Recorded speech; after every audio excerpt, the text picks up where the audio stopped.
Midway through their second decade, hybrids have reached a critical juncture in the United States. While their technology is going to become increasingly important as automakers push to meet regulatory targets, gas prices, adjusted for inflation, are at their lowest consistent point since 2003. The latest Toyota Prius has embraced space oddity styling, but that doesn't appear to be spurring sales of that hybrid icon.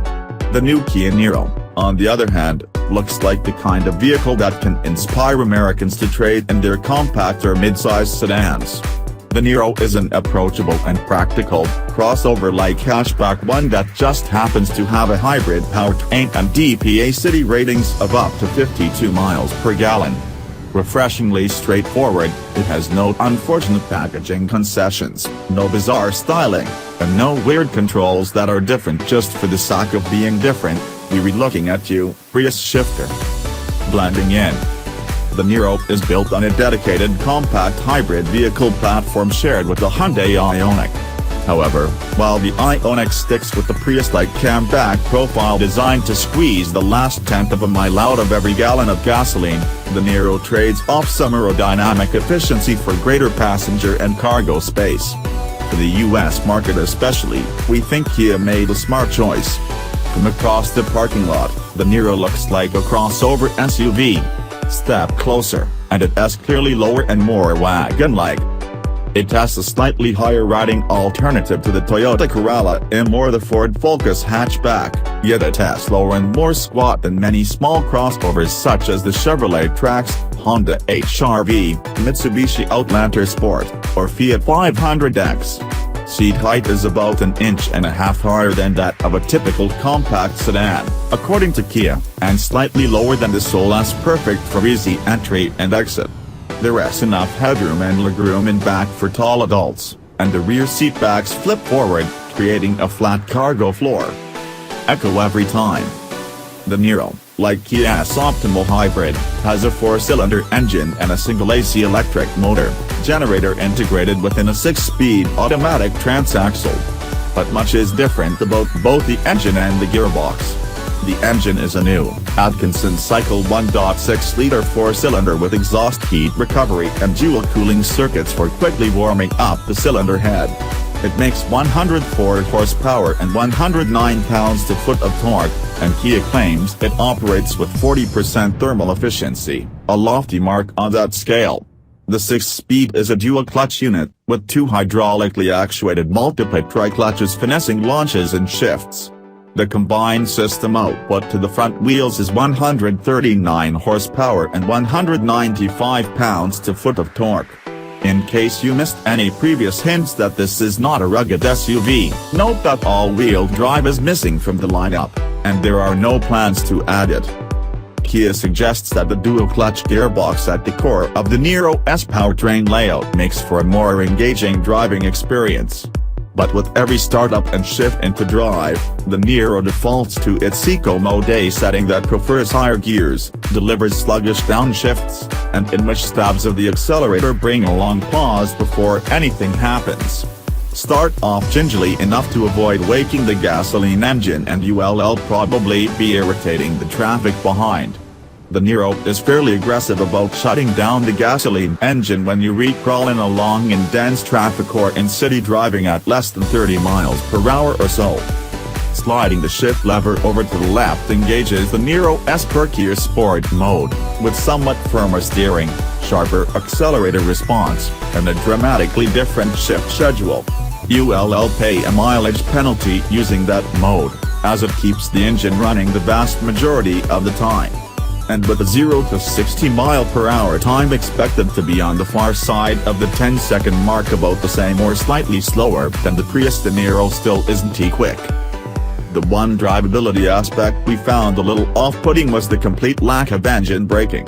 In sport, you can pull the shifter back to downshift a gear or two to manage speed down a long grade, for instance.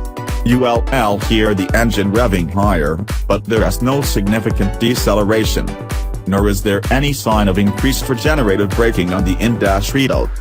We also experienced a few powertrain jitters and uncouth transmission sounds.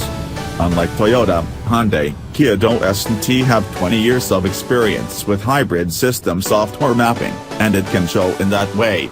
That said, the Korean companies have made tremendous progress in hybrid drivability in a relatively short period, including the Niro's great battlefield landing, regenerative and mechanical braking.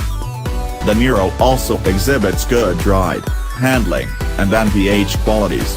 Although it doesn't feel overtly sporty, on the South Texas back roads where we drove the Niro, we found good body control and a lack of the queasy rebound moments that you find in some crossovers. The steering is nicely weighted and requires very few corrections to maintain a straight path on the highway. A rubber-isolated front subframe helps keep vibrations and harshness from reaching the cabin, and all Niro models have an acoustically insulated windshield. No hybrid would be complete without some eco-geek goodies, although the Niro generally keeps such things rather subtle. Grille shutters automatically close at approximately 35 miles per hour to diminish drag, and the Niro has a host of underbody airflow smoothing items, including an air deflector for the muffler.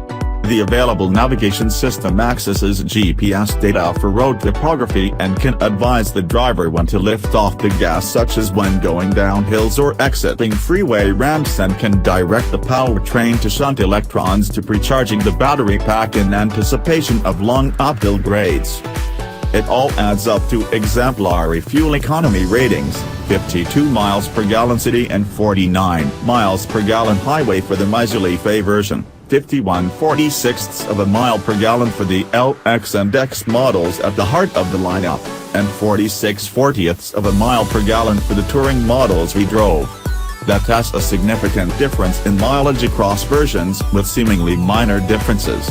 Kia says that all of the core hybrid components remain the same, but point to the Touring as nearly 170 pounds of extra equipment and wider tires, 225/45 or 18 versus 205/60 or 16. The Niro will start reaching U.S. dealerships in January. All models get rear-view camera and a 7.0-inch infotainment system with Apple CarPlay and Android Auto connectivity. Compared with the more affordable LX, the X model makes a significant step up in terms of interior comforts, adding standard heated front seats, rear AC vents, upgraded trim, and an available sunroof. Touring models upgrade their audio significantly with an 8-speaker Harman Kardon system and also get power front seats and leather upholstery. Adaptive cruise control and automated emergency braking are among the features available on top X and Touring models. As with the Hyundai Ioniq, this hybrid version is only one iteration of Kia's Green Machine. A plug-in hybrid Niro is due to arrive next September, and an all-electric variant is expected to complete the family, likely in early 2018. In the meantime, those who choose a Niro because it is the size and shape they want probably will find a lot of value in this model, as generally pleasant driving experience and roomy interior, not to mention a lot more monetary value should gas prices rise.